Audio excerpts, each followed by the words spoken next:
Assalamualaikum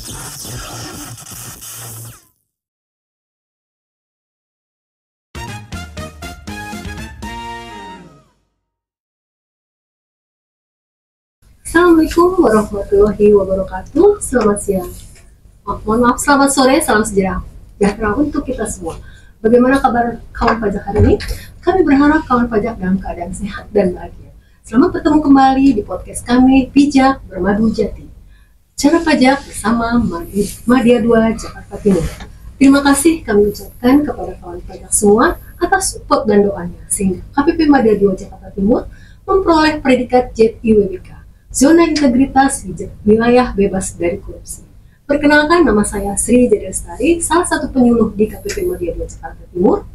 Podcast kali ini mengangkat tema bukan merupakan kebijakan atau sesuatu yang baru kawan pajak, namun masih perlu kami informasikan kepada kawan pajak karena masih banyaknya pertanyaan melalui WA helpdesk kami ataupun menghubungi langsung ke KPP. Terima kasih. Tema kali ini mengenai pemindah bukuan atau biasa disebut dengan PBK. Seperti biasa, bincang-bincang pada sore ini saya menghadirkan dua narasumber yang berkompeten di bidangnya. Mereka adalah para penyuluh KPP di Madya 2 Jakarta Timur. Selamat siang Bang Felix, apa kabar? Selamat siang Ibu Jerry. Selamat sore, saya lupa. Selamat sore Mbak Niken, apa kabar? Ya, sore Bu, baik Bu. Terima kasih Bang Felix dan juga Mbak Niken telah meluangkan waktunya di tengah-tengah kita hampir pulang ya, tapi nggak apa-apa, kawan pajak tetap semangat. Nah, kita langsung aja nih Mbak Niken nih.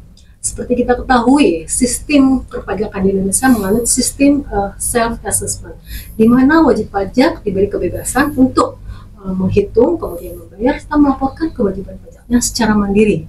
Nah, dengan ajaran sistem tersebut, jadi kemungkinan atau wajar sekali kalau kesalahan itu sering terjadi, seperti ketika kawan pajak akan membuat kode e-billing.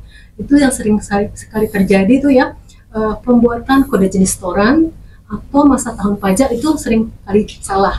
Kemudian dia sudah melaporkan kewajiban perpajaknya, tapi ternyata dia masih terdapat kelebihan pembayaran atau kelebihan setor. Nah, hal-hal tersebut bisa dilakukan permohonan pemindah bukan ya, Mbak Niken ya? Iya, betul sekali. Nah, kawan pajak jadi tidak perlu khawatir, kesalahan tersebut bisa dilakukan permohonan pemindah bukuan. Nah, sekarang Mbak Niken saya mau tanya nih, sebenarnya permohonan pemindah bukuan itu apa sih? Kemudian tolong dikasihkan contoh kasusnya agar kawan pajak mengerti nih. Ya, baik Bu. Jadi untuk permohonan pemindah bukuan itu adalah proses memindah bukukan penerimaan pajak untuk dibukukan ke penerimaan pajak yang sesuai. Jadi mungkin bisa sesuai dengan NPWP-nya, jenis pajak, jenis setoran gitu Bu. Kalau untuk contohnya nih, misal ada kesalahan nih, wajib pajak tuh mau lapor PPN. Jadi mau bayar PPN kan kode jenis setorannya 41121100. Tapi ketika membuat e-billing, wajib pajak itu tersebut salah nih. Yang diinput malah 411121 nih pasal. Hampir sama ya Mbak Niken ya, 411211 PPN PPN dan 411121 PPH pasal 21. Ya, itu biasanya suka banyak nih yang ketukar-tukar gitu. Nah, itu kalau misalnya ada kesalahan seperti itu, nanti wajib pajak bisa mengajukan permohonan pemindah bukuan. Oke, baik. Jadi memang itu sering ya, acap kali terjadi ya, karena memang sesuatu yang wajar dan lumrah ya, maksudnya artinya ya memang bisa saja terjadi seperti itu kan. Nah, kawan pajak untuk pemindah bukuan tadi yang seperti dijelaskan Mbak Niken, ada proses memindah bukukan dari penerimaan pajak kepada penerimaan pajak yang sesuai ya gitu ya. Gitu. Oke. Baiklah, selanjutnya adalah dasar hukum dari permohonan pemindah bukuan itu sendiri diatur di mana Mbak Niken? Kalau untuk dasar hukumnya itu diatur di Peraturan Menteri Keuangan nomor 242 tahun 2014. Belum ada perubahan ya Mbak Niken? Iya, sejauh ini belum ada perubahan terkait pemindah bukuan tersebut, masih ketentuannya, persyaratannya, tata caranya semuanya masih diatur di PMK 242 tersebut. Baiklah, kalau begitu. Jadi kawan pajak, dasar hukum untuk mengajukan permohonan pemindah bukuan ada di PMK 242 tahun 2014. Nah, Mbak Niken, ngomong-ngomong dengan PBK ini, sebenarnya apakah semua kesalahan itu bisa diajukan PBK atau ada kondisi-kondisi tertentu yang memang wajib pajak tidak bisa mengajukan permohonan pemindah bukuan? Nah, silakan Mbak Niken. Ya, jadi kalau di PMK 242 tadi Bu, Ya. itu sebenarnya sudah diatur kira-kira kriteria apa saja yang bisa diajukan permohonan pemindah Oke, bukuan. baik. Jadi ada beberapa kriteria nih Bu, saya sebutkan Diantaranya mungkin contoh-contohnya ya. ya. Diantaranya terutama kalau misalnya ada kesalahan pengisian SSP Pengisian atau SSP. kesalahan pengisian informasi pembayaran pada sistem pembayaran elektronik perpajakan, jadi Oke. atau e-billing. Jadi Saya potong sebentar. SSC mungkin sekarang udah nggak ada ya. Iya, Jadi betul. NTPN mungkin yang sering salah yang terutama di e-billing sih Bu. e-billing, Jadi kesalahan ketika awal pembuatan. e-billing. Oke. Jadi kalau misalnya ada kesalahan pembuatan e-billing tadi ya seperti yang dicontoh tadi, misal salah kode jenis pajak, salah Oke. kode restoran, itu nanti termasuk yang bisa diajukan permohonan pemindah bukuan.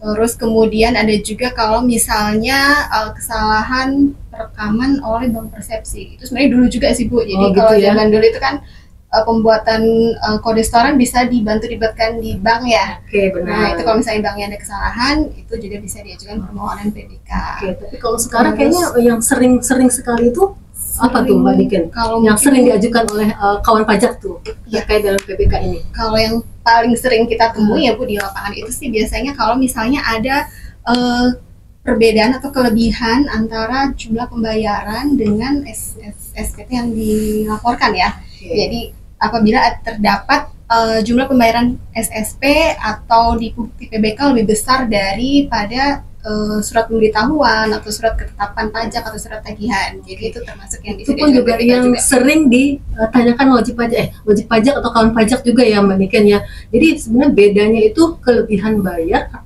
dan kelebihan setor itu. Yang bisa diajukan hanya kelebihan setor kan ya? Kalau kelebihan bayar setor. beda ya. Iya, kalau kelebihan bayar itu nanti diaktifnya di SPT, tapi kalau untuk kelebihan setor ya tadi Bu. Jadi yang dibayar itu lebih besar daripada yang terutang di SPT. Oke. Itu baru yang bisa diajukan permohonan pemindah bukuan. Nah, kawan pajak semakin jelas ya permohonan pemindah bukuan itu seperti apa dan dasar hukumnya diatur gimana. Kemudian yang selanjutnya saya masih ke Mbak Niken ya. Untuk mengajukan permohonan pemindah bukuan nih, kira-kira wajib pajak harus kemana seperti itu? Baik, untuk permohonan pemindah bukuan yang jelas yang pertama wajib pajak harus mengisi formulir permohonan Oke. pemindah Itu bukuan. pun diatur di PMK 242. Iya betul, itu ada di lampiran PMK 242. Oke. Jadi untuk pengajuannya ada 3 cara ya Bu. Yang pertama, permohonannya tersebut bisa diajukan secara langsung ke KPP tempat setoran tersebut diadministrasikan. Oke, baik. Terus kemudian bisa juga kalau misalnya mungkin jauh nih KPP-nya, bisa juga permohonannya diajukan dengan melalui pos atau jasa ekspedisi tercatat ya, pos Oke. tercatat. Itu nanti bisa juga permohonannya diajukan atau dikirimkan. Hmm. Terus kemudian yang terakhir nih, yang mungkin paling baru atau 2 tahun ini sudah berjalan sebenarnya, bisa mengajukan permohonan PBK juga dengan IPBK Oke. melalui akun DJP online wajib pajak. Oke. Itu yang lebih memudahkan ke wajib pajak. Nah, baik kawan pajak, untuk yang dikatakan Mbak Diken tadi, permohonan pemindahan bukuan bisa diajukan melalui IPBK. Sebenarnya IPBK itu apa sih sebenarnya kan? Nah, kawan pajak, ketika permohonan pemindahan bukuan diajukan PBK, jadi kawan pajak tuh tidak perlu repot-repot datang ke kantor, menghemat biaya dan juga tenaga. Jadi bisa langsung melalui IPBK. Nah, sekarang saya ke Mas Felix nih, ke Baik. Bang Felix nih. Bang Felix yang ganteng. Gimana nih Bang Felix, kalau wajib pajak mau mengajukan permohonan IPBK, kemudian fitur-fitur apa saja yang ada di IPBK tersebut? Baik, jadi Bu Jerry dan kawan pajak Ya. untuk pengajuan permohonan pemindah bukuan seperti yang diuraikan tadi oleh Mbak Niken, salah satunya bisa menggunakan IPBK. Betul. Jadi IPBK ini menurut ini adalah layanan yang sangat friendly ya buat wajib pajak dan petugas pajak itu sendiri karena meminimalisir kesalahan proses PBK itu sendiri. Nah, jadi untuk IPBK ini sendiri Ya. itu sudah ada 2 tahun terakhir ya, yaitu katakanlah di tahun 2022 itu Oke. kita sebut dengan versi IPBK versi 1. Oke. Nah, di mana dalam hal ini untuk yang IPBK versi 1 ini memang masih proses IPBK yang bisa dilakukan itu, proses PBK yang bisa dilakukan itu masih terbatas atas beberapa setoran saja. Misalkan hanya untuk setoran dengan menggunakan NPWP sendiri. Belum bisa menggunakan belum bisa melakukan PBK atas NPWP 000. Kemudian dengan kode jenis setoran tertentu, misalkan atas STP, kode STP SKP dengan kode 300, kemudian kode 500, 500 dan sejenisnya, dan untuk yang kode 9, 10, 920, 930 seperti itu. Jadi sebenarnya IPBK sendiri itu sudah ada di tahun 2022 ya, Bang Felix ya. Namun tanggal 6 November 2023 diperbaharui atau disempurnakan ya Bang Felix ya, yang tadinya hanya terbatas untuk yang satu NPWP yang sama, sekarang sudah bisa ya. Bisa disebutkan Bang Felix berapa untuk kode jenis pajak apa saja? Tadi sudah ya. Baik, jadi benar Bu Jerry dan kawan pajak bahwa di bulan November tahun lalu, tahun 2023 itu sudah ada update-nya versi 2-nya, di mana untuk IPBK versi 2 ini sudah bisa mengakomodir pemindahbukuan atas kode jenis setoran yang tadinya tidak bisa dilakukan oleh versi 1, seperti atas setoran atas 300 misalkan atas STP SKP, kemudian yang 500 pengungkapan ketidakbenaran, kemudian untuk yang kode yang atas pajak atas pemungutan, misalkan 910, 920. Semakin mudah ya Bang ya, Felix ya. Benar. Kemudian bisa juga pemindahan ke NPWP lain, atau istilahnya kita sebut itu PBK kirim. PBK kirim sudah bisa ya Bang Felix ya? Sudah bisa, seperti itu. Kemudian juga tadi NPWP 00 juga sudah bisa. Jadi memang lebih friendly lah untuk wajib pajak, untuk memudahkan wajib pajak. Jadi tidak hanya terbatas atas beberapa setoran pajak saja, seperti itu. Jadi terima kasih Bang Felix atas penjelasannya tadi kawan pajak ya. Jadi permohonan pemindah bukuan selain maksudnya diajukan ke KPP di mana dia terdaftar, sekarang sudah bisa melalui IPBK. Jadi sebaiknya memang untuk mengurangi kita ya, maksudnya mengurangi penyelesaian administrasi perpajakan kita, dan untuk supaya lebih cepat mungkin ya kawan pajak dapat menerima bukti PBK-nya, memang sebaiknya ya kawan pajak Mbak Niken ya diajukan secara permohonan IPBK gitu. Nah, ngomong-ngomong IPBK tadi Mbak Niken, apa syaratnya ketika wajib pajak mau mengajukan permohonan baik itu PBK manual ataupun IPBK? Silakan Mbak Niken. Iya, baik. Jadi kalau untuk mengajukan permohonan PBK, yang pertama tentunya mengisi formulir permohonan ya. Itu nanti tadi lampirannya bisa diunduh atau bisa dicek di MK 242 2014. Kemudian tentunya ada persyaratan atau dokumen yang harus dilampirkan Ibu. Jadi yang pertama itu adalah tentunya bukti penerimaan negaranya. Penerimaan negara. Nah, untuk bukti penerimaan negara sekarang kan enggak, maksudnya fotokopi atau enggak sama aja ya, karena ya, kan sudah boleh. Yang penting mencantumkan NTPN. NTPN-nya jelas ya Mbak Niken ya. Jadi kalau bisa nanti dilampirkan yang NTPN-nya jelas ya Bu. Terus juga kalau misalnya PBK dari bukti PBK itu kan sebenarnya boleh juga ya. Misalnya bukti PBK sudah di PBK ternyata nggak jadi dipakai nih, terus mau di PBK lagi, itu boleh. Tapi nanti untuk permohonannya syaratnya nanti harus dilampirkan asli bukti PBK-nya. Asli bukti PBK. Harus dilampirkan. Terus kemudian kalau misalnya tadi PBK-nya ke NPWP 000 itu biasanya apa tuh? PWP dari 000 ya, itu biasanya PPNJLN ya. PPNJLN itu nanti harus dilampiri fotokopi KTP penyetor atau wakil wajib badan, wakil wajib pajak badan ya. Jadi identitas penyetornya atau identitas biasanya pengurus ya. Kalau misalnya yang menyetor itu wajib pajak badan, berarti identitas atau fotokopi KTP pengurus wajib pajak itu harus dilampirkan. Terus kalau misalnya PBK-nya ke NPWP yang lain, itu juga harus melampirkan fotokopi identitas penyetor, jadi fotokopi KTP. Itu ya seringkali yang memang kawan pajak lupa ya. Lupa untuk mengunggah atau melampirkan surat pernyataan gitu ya, sama fotokopi identitas penyetor tuh. Itu kalau seperti itu gimana Mbak Niken? Kalau misalnya tidak lengkap, berarti kan belum memenuhi ketentuan di PMK 242 ya. Itu biasanya sih rata-rata ditolak. Jadi harus dilengkapi atau bisa diajukan kembali, tapi harus melengkapi. Sama mungkin yang tadi yang terakhir yang Ibu bilang surat pernyataan itu juga penting juga Bu. Kalau misalnya permohonannya itu diajukan oleh wajib pajak yang namanya tidak tercantum di SSP-nya yang atau di berbeda bukti berarti ya. Jadi kalau misalnya mengajukan wajib pajak berbeda itu nanti harus dilampiri dengan surat pernyataan dari wajib pajak yang namanya ada di SSP atau di BPN itu, yang menyatakan bahwa setoran tersebut bukan untuk kepentingan wajib pajak tersebut dan tidak keberatan untuk dipindah bukukan. Nah, nanti bermeterai ya, jadi itu harus dilampirkan. Kawan pajak, jadi sudah dijelaskan oleh Mbak Niken syarat-syarat untuk permohonan pengajuan pemindah bukuan, baik itu yang manual ataupun yang IPBK. Nah, kawan pajak, ini mungkin Mbak Niken yang tadi pakai surat pernyataan artinya itu yang kemungkinan bisa saja kan, maksudnya artinya gini, permohonan pemindah bukuan itu dia itu yang tertera di NPPN-nya tidak sama dengan yang mengajukan kan. Nah betul. Itu biasanya transaksi atas apa atau biasanya siapa yang mengajukan itu? Nah kalau untuk kasus seperti itu biasanya ini Bu, pemungutan PPN oleh bendaharawan ya. Jadi kalau bendaharawan itu kan nanti yang menyetorkan itu bendaharanya ya, cuman dengan berlakunya PMK 59 bahwa sekarang kan setoran PPN itu harus atas nama bendahara pemerintah ya. Jadi kadang kalau misalnya ada yang salah-salah masih pakai nama rekanan itu kan harus di PBK.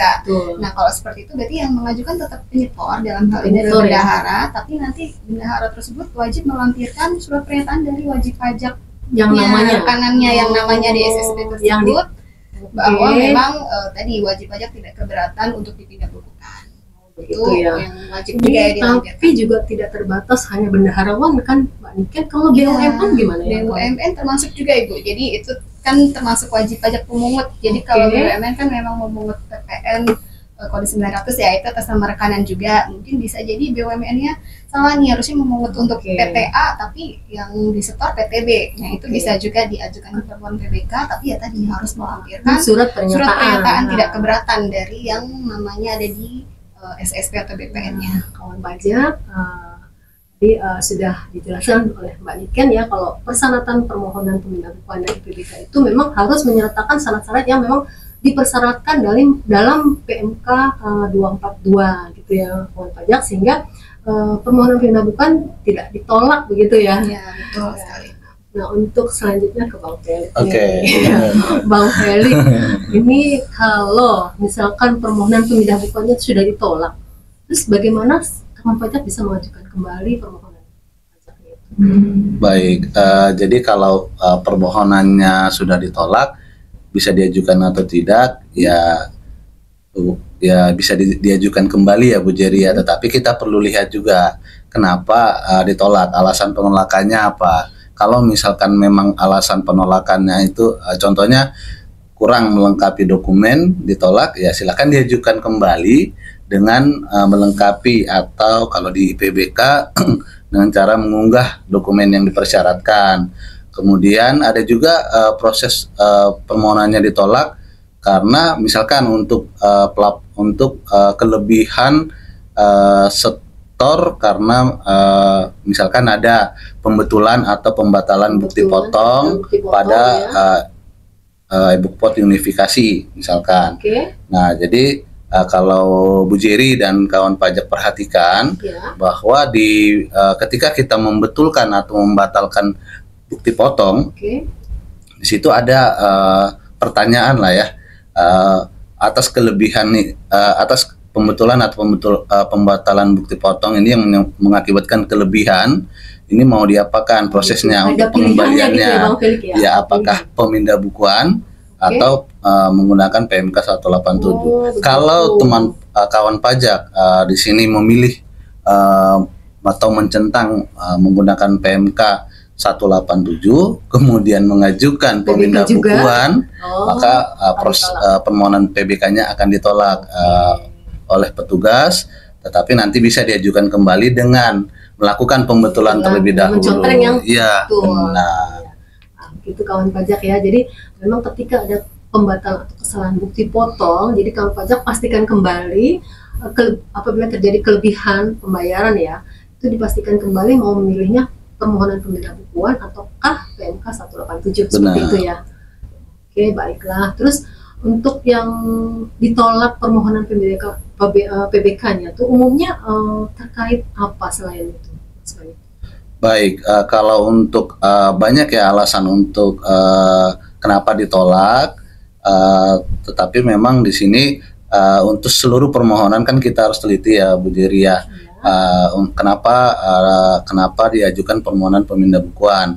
Nah, kalau untuk proses untuk contoh-contohnya itu yang cukup banyak itu adalah ternyata di sini pengajuan permohonannya itu termasuk yang tadi yang tidak bisa diajukan PBK, ada 3 tadi ya Bu Jeri dan Mbak Niken. Kemudian ada juga ternyata itu sudah diperhitungkan di SPT seperti itu. Jadi memang yang paling banyak itu adalah sudah diperhitungkan di SPT. Kalaupun misalkan memang SPT-nya mau dibetulkan, tetapi WP belum membetulkan sudah mengajukan PBK terlebih dahulu, itu ditolak. Tetapi pada dasarnya sudah diperhitungkan di SPT untuk alasan penolakannya. Oke, begitu ya. Nah, selanjutnya ke Mbak Niken nih, sebenarnya berapa jangka waktu penyelesaian untuk PBK itu sendiri secara aturan, Mbak? Kalau untuk PBK sendiri sesuai standar operating prosedurnya itu 21 hari. 21 hari kerja. Kalender. Jadi kalender. Hari. Namun tentunya kita bisa memproses lebih cepat, tapi tergantung dengan urutan ya atau volume pekerjaan juga, maksudnya volume permohonan yang masuk. Tapi ya tadi maksimal 21 hari sudah ada keputusannya, baik itu diterima, diterbitkan bukti PBK atau mungkin ditolak dengan diterbitkan surat penolakan. Cuman ya tadi bisa lebih cepat juga. Dan kalau pakai IPBK bisa lebih cepat malah, jadi wajib pajak misal mengajukan hari ini sudah langsung disubmit, kan sudah masuk tuh Bu prosesnya atau CM-nya istilahnya ke KPP ya, itu nanti bisa langsung diproses, bisa lebih cepat juga. Termasuk juga nanti wajib pajak bisa melihat juga ya, bisa memantau prosesnya sudah sampai mana, sudah sampai persetujuan kah, sudah dicetak atau dan lain-lain, bisa dipantau juga tuh dari digital. Oke, sebenarnya lebih enak ya. Untuk IPBK sendiri lebih enak. Sebaiknya memang gitu ya. Sekarang ini nih kawan pajak lebih baik mengajukan melalui IPBK ya, agar kita juga lebih cepat bisa memproses permohonan IPBK tersebut juga ya.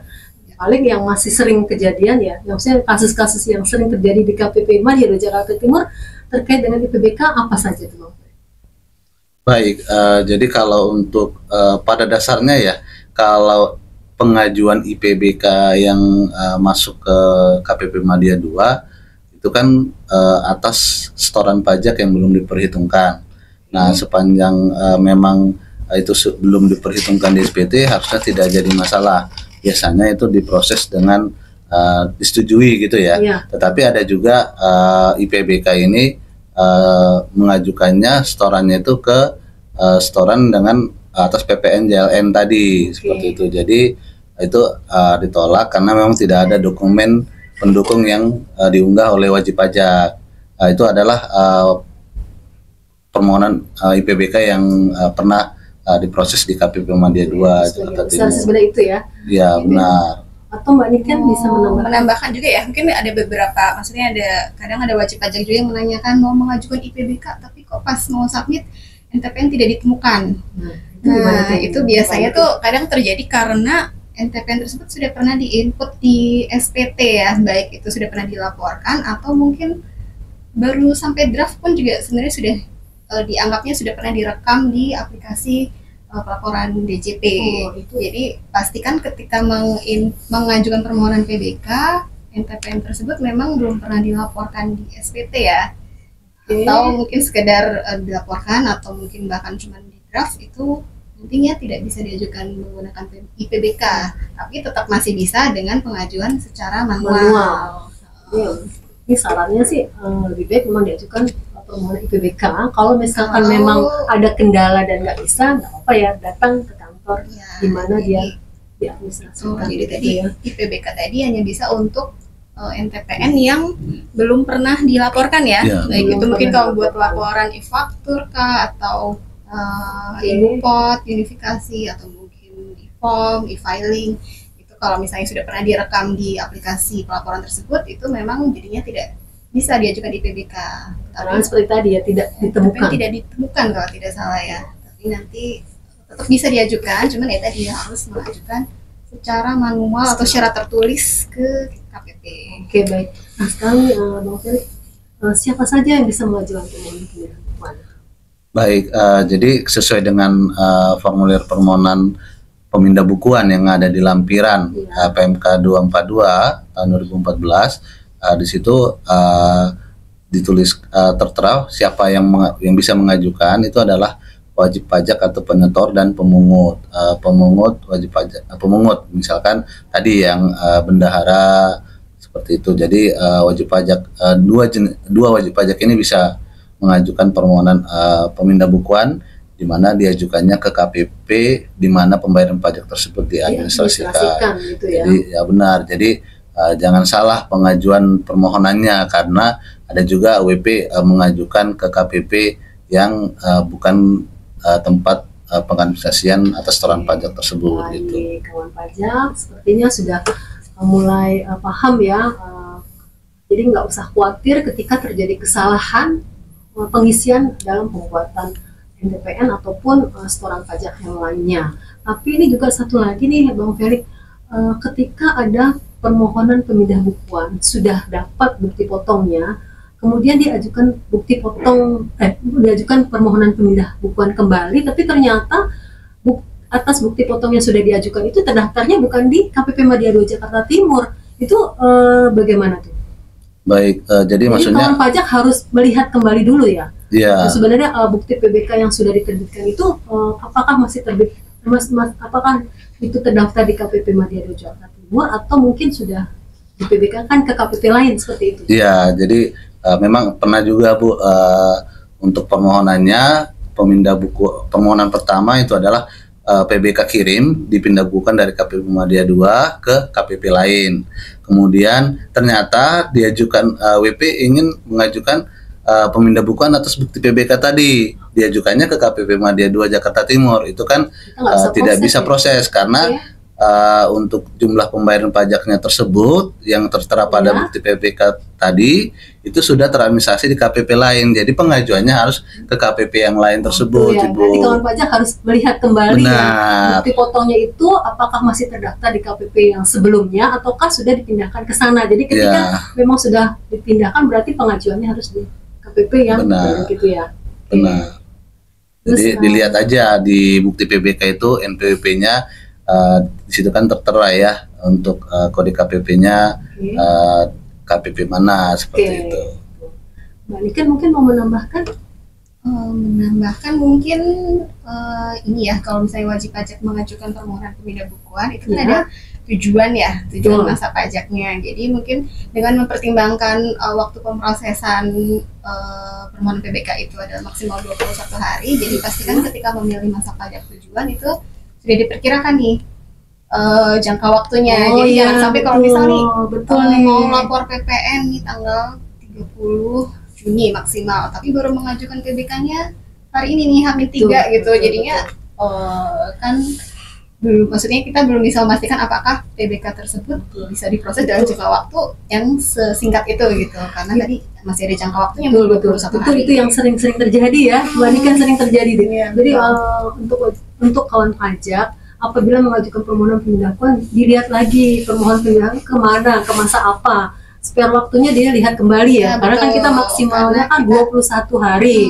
Apakah cukup nggak kalau misalkan itu, karena kan kita juga mengerjakan pekerjaan yang lain ya Mbak Niken ya, artinya kan kita juga harus lihat mana yang duluan permohonan itu datang gitu ya, supaya kita ya si wajib pajaknya juga bisa menggunakannya dengan tepat waktu gitu. Jadi biasanya untuk laporan pajak berjalan gitu sebenarnya Mbak Niken ya. Jadi kayaknya nih memang harus diatur lagi waktunya ya, masih dapat atau enggak nih pengajuan permohonan tepat waktu ketika mau diinginkan sama si pajak. Betul sekali.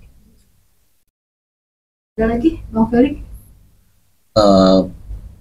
Untuk proses permohonan PBK itu memang sebaiknya kita mengajukan permohonan melalui IPBK, sangat disarankan karena akan mengurangi tingkat kesalahan Betul. pengisian permohonan itu sendiri dan memudahkan untuk proses penyelesaian permohonan PBK oleh petugas KPP juga, Betul. seperti itu. Jadi silahkan dimanfaatkan untuk penggunaan IPBK pada DJP online seperti itu. Oke, terima kasih Bang Felix.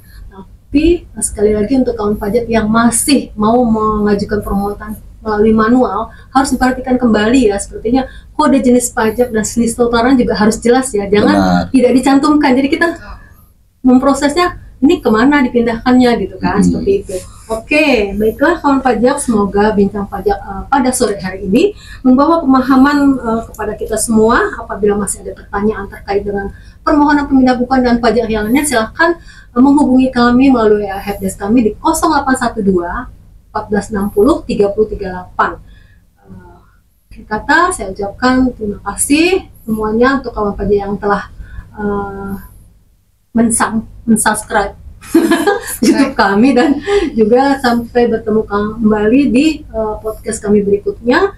Pajak kuat, APBN sehat, Indonesia sejahtera. Assalamualaikum warahmatullahi wabarakatuh.